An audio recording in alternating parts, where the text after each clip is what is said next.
distribution of his performance. Now, what we see down here is, first of all, the number of games you're looking at, and then we have what's called a bin count. So right now it's set to 15. That means there's 15 buckets down here.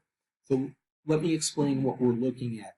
What you want to look at is where is the meat of this individual's performance. And in this case, Carson Wentz's primary performance is between 19 and 20 and a half points. This is usually where he performs. Now, we've had an outlier. We've had 3 events where he's performed between 22 and 23 points. We also have another outlier on this end, 3 instances of him performing between roughly 12 and 13 points. Now, if I increase this bucket count, or decrease it, we often get a different perspective.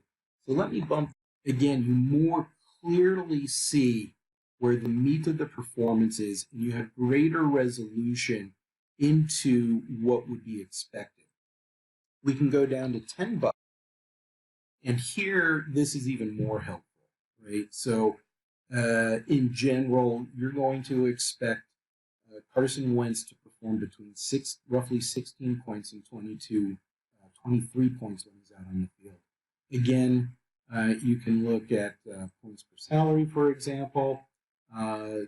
Obviously, the meat of his performance here is between 2.6 and 3 points per salary when he hits the field. Points per snap, not quite as clear. Let's see.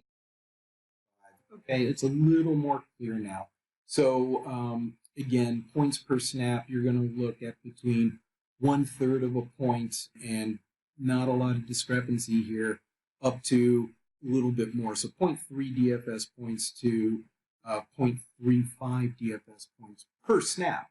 So that can add up to be quite a bit based upon the number of snaps he plays. Let's take a look at that. Number of snaps, he's usually performing between 63 and 66 snaps per game.